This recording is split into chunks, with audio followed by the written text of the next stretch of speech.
எல்லோருக்கும் வணக்கம். நான் தான் கலாதேவி சுப்பிரமணியம். சரி, நான் ஒரு டிசிப்ளின் ஆசிரியராக இருக்கேன், லீகல் அட்வைஸராக இருக்கேன், மோட்டிவேட்டராக இருக்கேன். இப்போ ஒரு என்ஜிஓ ஃபவுண்டர், அதாவது பர்சத்வான் பம்பாங்கனான் சோஷியல் மஷாரக்கட் மலேசியா. அந்த அடிப்படையில் பெற்றோர்களுக்காக இன்றைக்கி ஒரு நல்ல தகவல், அதாவது பிள்ளைகளை எப்படி நம்ம சரியான முறையில் வளர்க்கணுன்ற. பெற்றோர்கள் இப்போ பார்த்தீங்கன்னா, ஏன் சில மாணவர்கள் பெரிய அளவில் சாதிச்சுட்டு இருக்கிறாங்க, சாதிச்சு அவங்க ஒரு ப்ரொஃபஷனலாக இருக்காங்க, டாக்டர்ஸ், இன்ஜினியர்ஸ், லாயர்ஸாக இருக்காங்க. ஏன் சில பிள்ளைங்க கிரிமினல்ஸாக, ட்ரக் எடிக்ஸாக, கேங்ஸ்டரிசமில் இன்வால்வ் பண்ணிவிட்டு ஏன் அவங்களுடைய வாழ்க்கையை அவங்க அழிச்சிக்கிறாங்க? சரி, நம்ம யாருடைய தவறுன்று சொல்ல வேணாம், ஆனால் அது 100% பெற்றோர்களுடைய தெரியாமல் இருக்கிறதுனால தான். ஆனால் பெற்றோர்கள் என்ன பண்ணுறீங்க, இதெல்லாம் கவனிக்காமலே நீங்கள் என்ன பண்ணுறீங்க, உங்களுடைய வேலை வேலை வேலை என்ற உங்களுடைய வாழ்க்கையை பார்த்துக்கிட்டு உங்கள் பிள்ளைகளுடைய வாழ்க்கையை நீங்கள் தொலைச்சிடுறீங்க. பெற்றோர்களுக்கெல்லாம் தயவு செய்து நான் ஒன்று கேட்டுக்கிறேன், பிள்ளைங்க நம்மளுடைய அன்பு, பாசம், நம்மளுடைய கண்காணிப்பு, பராமரிப்பு எல்லாம் அவங்களுக்கு தேவை. இந்த வயசில் நம்ம அவங்கள விட்டுட்டோம்னா ஒரு 17 18 வயசில் அவங்களுடைய வாழ்க்கையை அவங்க தொலைச்சிருவாங்க. ஸோ பெற்றோர்கள் தயவு செய்து உங்களுடைய பிள்ளைகளை ஒரு நல்ல வழிக்கு கொண்டுட்டு வர வரைக்கும் உங்களுடைய கண்காணிப்பு 100% அவங்க மேலே இருக்கணும். ஏன்னா பெற்றோர்கள் உங்களுக்கு வயசான பிற்பாடு அந்த பிள்ளைங்க தான் உங்களுக்கு தூணாக இருந்து அவங்க தான் உங்களை பாதுகாக்க போகிறாங்க. பெற்றோர்கள் நம்ம என்ன தவறுகள் செய்கிறோன்ற நம்ம புரிஞ்சாதான் அந்த தவறுகளை நம்ம சரிப்படுத்திக்க முடியும். அப்போ இந்த பிள்ளைகள் நம்ம நல்ல முறையில் நம்ம வளர்க்க முடியும். முதல் தவறு என்ன தெரியுங்களா செய்கிறோம், நம்ம பிள்ளைங்களை கண்டுக்க மாட்டோம். நம்ம என்ன பண்ணுறோம், வேலைக்கு போகிறோம், பணம் தேடுறோம். ஆனால் பிள்ளைங்க பள்ளிக்கூடம் முடிஞ்சு வீட்டில் என்ன செய்கிறாங்க, ஏது செய்கிறாங்க என்று நம்ம எதுவுமே கண்டுக்கிறது இல்லை. இரண்டாவது, நம்ம பெற்றோர்கள் என்ன பண்ணுறோம், சரி பிள்ளைகள் தவறு பண்ணுறாங்களான்ட்டு நம்ம 2-3 நாள் நல்லா கண்டிக்குவோம். அதுக்கப்புறம் எப்படியோ போட்டோம் என்று விட்டுருவோம். அப்போ இந்த பிள்ளைங்களுக்கு தெரிஞ்சிருச்சு, அம்மா அப்பா 2-3 நாளில் கத்துவாங்க, அப்புறம் அதோட தெரியாத மாதிரி இருந்துருவாங்கன்ட்டு. அப்போ அவங்க செய்கிற தவறு அவங்க செஞ்சுக்கிட்டே இருப்பாங்க. உங்கள் மேலே எந்த ஒரு பயம், மரியாதையும் அவங்களுக்கு இருக்காது. சரி, மூன்றாவது, சில பெற்றோர்கள் என்ன பண்ணுறீங்க, ரொம்ப கண்டிப்பாக இருக்கிறீங்க பிள்ளைங்கள்கிட்ட. அப்போ அந்த பிள்ளைங்க உங்களை பார்த்தோன்னே ஒரு பயம், ஒரு நடுக்கம் இருக்கும். அப்போ நீங்கள் வீட்டுக்கு வந்தோன்னே அவங்க என்ன பண்ணுவாங்க, அவங்களுடைய ரூமுக்கு போயிடுவாங்க. இல்லை ஆண்கள் என்ன பண்ணுவாங்க, அவங்களுடைய நண்பர்களை தேடிட்டு போயிடுவாங்க. அப்போ என்ன ஆகுதுன்னா, பெற்றோர்களும் பிள்ளைகளும் ஒரு நல்ல உறவு என்று இல்லாமல் போயிடுது. கடைசியாக பெற்றோர்கள் என்ன பண்ணுறீங்கன்னா, சில அப்பா அம்மார்கள் பிள்ளைங்க முன்னிக்கு நீங்கள் சிகரெட் குடிக்கிறீங்க, அவங்க முன்னுக்கு தண்ணி அடிக்கிறீங்க. இப்போ நம்ம இந்தியன்ஸோட ஃபெஸ்டிவல்ஸ் என்ன ஒரு ஃபெஸ்டிவல்ஸ் இருந்தால் கூட அங்கே தண்ணி கண்டிப்பாக இருக்குது. அப்போ நீங்கள் யோசிச்சு பாருங்கள், அந்த 17-18 வயசு பிள்ளைங்களுடைய எண்ணங்கள் என்ன போகும், எப்போ நம்ம வெளியே போயிட்டு சம்பாதிக்கணும், எப்போ இது மாதிரி நல்லா தண்ணி அடிக்கணும் என்று அவங்களுக்குள்ளேயே அந்த ஒரு ஆசை வரும். அப்போ அந்த அப்பா அம்மார்கள் என்ன பண்ணுறீங்க, ஒரு தவறான எண்ணத்தை அந்த பிள்ளைங்க மனசில் நீங்கள் வளர்க்குறீங்க. எப்படி நம்ம சரிப்படுத்துறது? சரி, ஒன்றாவது பிள்ளைங்கள்கிட்ட முதல்ல ரொம்ப அன்பை காமிங்க. பிள்ளைங்க அதுக்கு தான் ஏங்குறாங்க. இப்போ நம்மளே பெற்றோர்கள் யாராவது ஒரு அன்புக்காக நம்ம ஏங்குறோம் இல்லையா, அதே மாதிரி அப்போ அந்த சின்ன பிள்ளைங்க, அந்த பிஞ்சு மனசு, அவங்க எப்படி ஏங்குவாங்க? ஏன்னா அவங்களுக்கு தெரிஞ்ச உலகெல்லாம் அம்மா அப்பா தான். அப்போ நீங்கள் என்ன பண்ணுங்க, அவங்கள பார்த்தோம்னா அவங்களுக்கு ஒரு ஹக் கொடுங்க, அவங்க நெத்தியில் ஒரு முத்தம் கொடுங்க. அவங்க வாழ்க்கையில் என்ன நடக்குது, அவங்க பள்ளிக்கூடத்துக்கு போகிறாங்க, அவங்க என்ன செய்கிறாங்க, ஏது செய்கிறாங்க, அவங்களுடைய நண்பர்கள் யார் என்று அவங்களுடைய வாழ்க்கை பற்றி நீங்கள் கொஞ்சம் தெரிஞ்சுக்குங்க.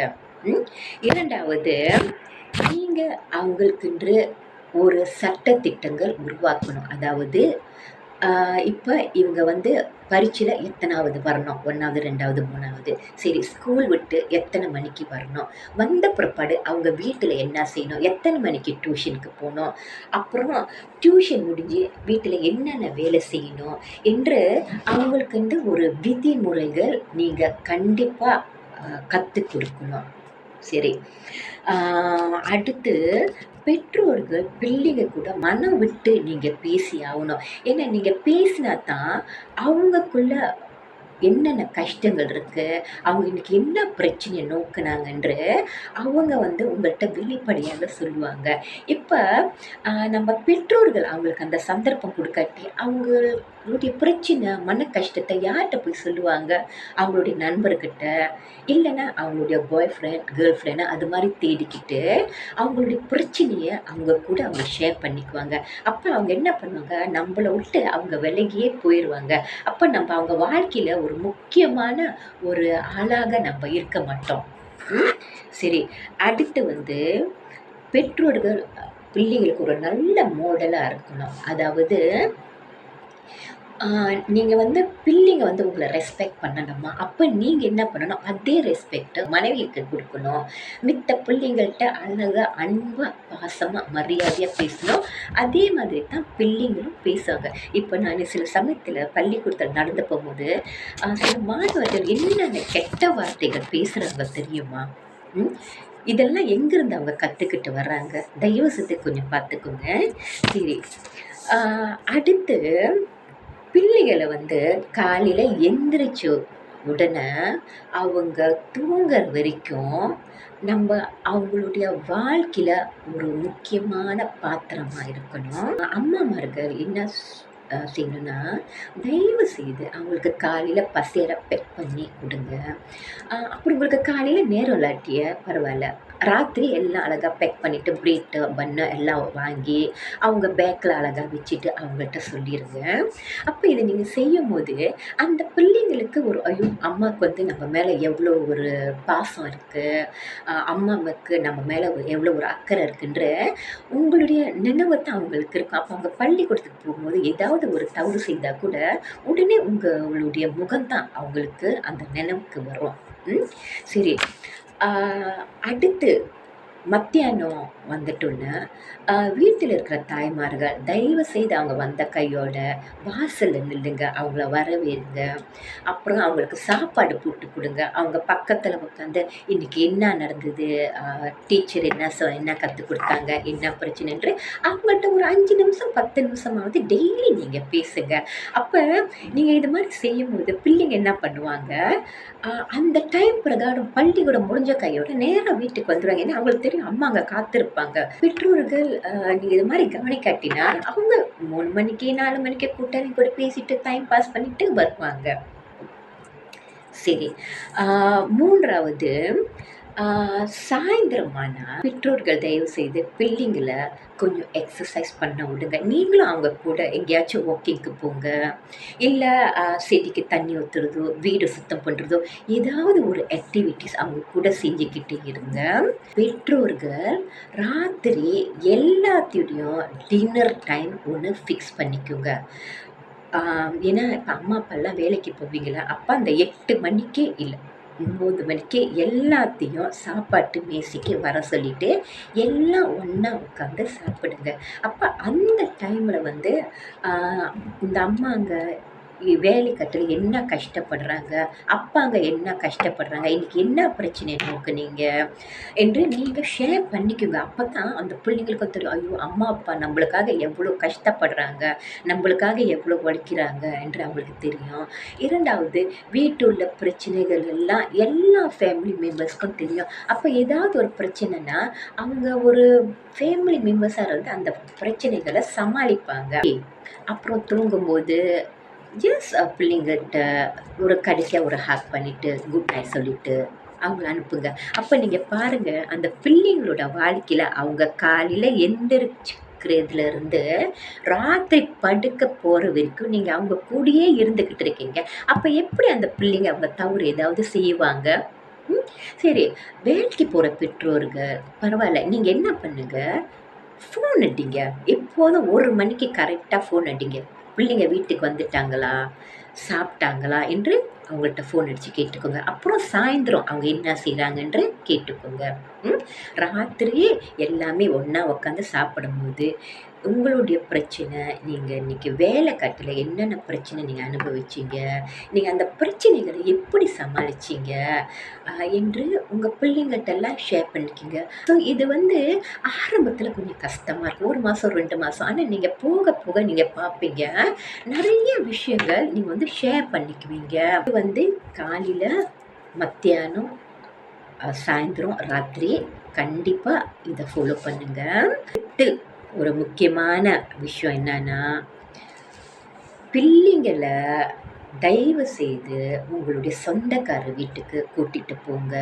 பெரியப்பா, பெரியம்மா, சித்தப்பா, சித்தின்ற அந்த உறவு முறைகள அவங்களுக்கு உணர்த்துங்க. அவங்ககிட்ட ஒரு நல்ல ஒரு உறவு வச்சுக்கணும். ஏன்னா, ஒரு நாளைக்கு பிள்ளைங்களுக்கு ஏதாவது ஒரு பிரச்சனைன்னா, அந்த சொந்தக்காரவங்க வந்து உதவி செய்வாங்க. இப்ப அ என்ன பண்றீங்க, உங்களுக்கு நேரம் இல்லாதனால நீங்க போறதில்ல. அப்ப இந்த பிள்ளைங்க அவங்களோட சின்னம்மா, சித்தி அந்த உறவுக்கு அவங்க மரியாதை குடுக்க மாட்றாங்க.